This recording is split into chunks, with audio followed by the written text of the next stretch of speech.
you, sir. Good evening. My name is Hope Brown.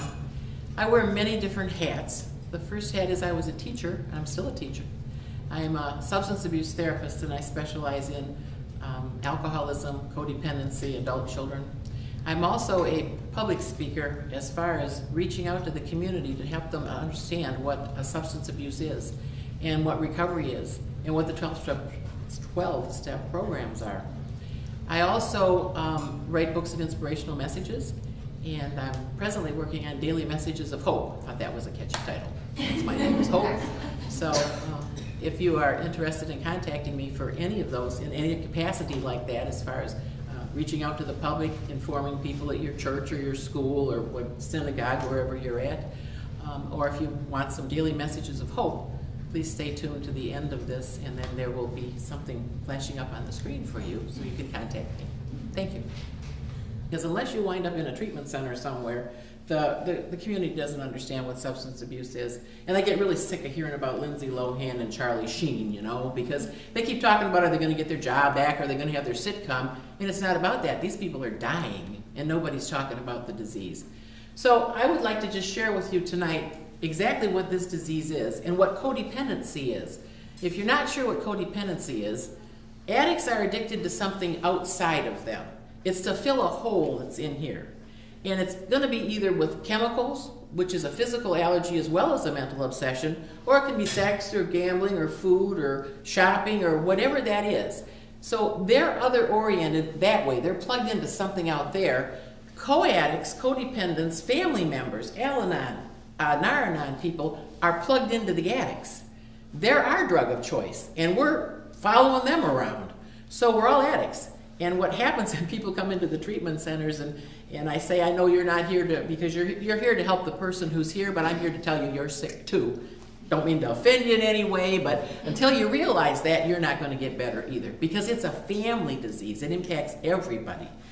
There's 4 parts to health with anybody that's walking the face of the earth. There is spiritual health, there's physical health, there's mental emotional health, and there is social health, okay? Now when people are addicted to chemicals, it takes them down in every one of those categories. So recovery is a restoration of those 4 categories. Spirituality to me is my inner being, my inner soul, whatever makes me tick, hooked to something greater than me. I always say if I'm it, I'm in deep you know what, because I'm not it, okay? I didn't bring me into the world. I don't give me the air to breathe. I don't keep me alive. So there's something greater than me somewhere. That's the thing that people have to get in touch with. That we have to have a reliance on something that's greater than us. If we don't have it, we can't get better. Because given our own devices, especially addicts, if they could have stopped using, they'd have stopped years ago, if they could do it by themselves. Okay, what is the disease of alcoholism and addiction? And when I say addiction, I'm talking all of it. Alcohol, cocaine, marijuana, opiates, all of it.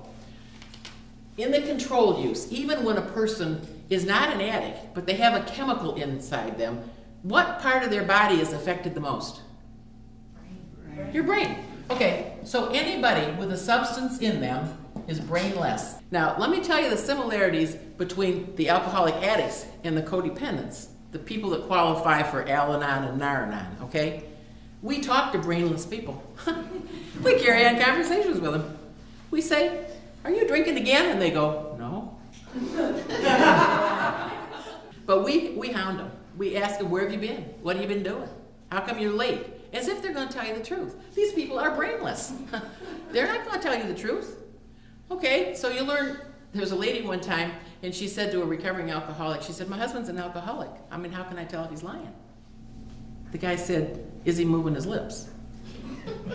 And she said, yeah. And he said, well, do you want to keep him from lying? She said, how do you do that? He said, don't ask him any questions. That's too simple. We got to ask questions over and over and over again, and they lie over and over and over again, and then we get mad. So who's sicker here? We're not supposed to have a chemical in our head. There's 2 things that affect us the most growing up. One is heredity, and one is environment. Heredity is the things that we get at birth. Eye color, hair color, skin color, basic temperament, predisposition to diseases. The disease of addiction, there's a chemical predisposition to it. It is an allergy to substances. In the big book of AA, it has a doctor's opinion in there, and it talks about it. So the hereditary part, if you came from a family, let's say your father's allergic to chocolate, and your brother's allergic to chocolate, and you got a cousin allergic to chocolate, you could think, I could be allergic to chocolate, right? And you start eating chocolate as a kid, and you get to be 20 or 30 or 40. We don't know when it happens, but something crosses over, and as you're eating this chocolate, you break out in a rash. You think, wow, I ate that chocolate, and I just broke out in a rash. Wonder what that's about. I'm not going to eat it for a couple weeks, and then I'm going to eat it again. And you eat it again, you break out in a rash again. You go, wow, that's strange. I'm not going to eat it for 2 or 3 weeks now, and when I eat it again, I am going to willpower that I don't break out in this rash. Can you do that? It doesn't have a thing to do with willpower. Okay, now this is wonderful alcoholic thinking. I know I'm allergic to those Hershey bars. I'm going to switch to Kit Kats. I haven't had any of those lately, and there's less chocolate in those babies. So if I eat them, I'll be okay. And they break out in a rash again, and then they say, well, that didn't work. Let me try some Mounds Almond Joys. There's coconut in there. You know, it's like drinking pina coladas instead of whiskey, and instead of beer, and addicts go from beer to wine to whiskey to Oxycontin to Vicodin to marijuana to cocaine to, it's all chocolate. And I've been in a 12-step program for families and friends of alcoholics for 31 years, and I'm also a therapist for 20-some. I have never met a person yet, in all my years of dealing with people, who recovered that did not accept the fact that they had an allergy to this substance. Because you don't come in and do it for your parents, and you don't do it for your kids, and you don't do it for somebody else. It's their disease. Now, us co-addicts got our own disease going here, because as they're addicted to the drug, and we're addicted to them. I was at a meeting one time, and a lady said, you know, addicts have their arms around alcohol and drugs, and family members have their arms around the addicts. And until they let their arms go from the addicts, they can't let go of the alcohol and the drugs. Isn't that amazing? That's why I keep going to these meetings, because I learn something every time.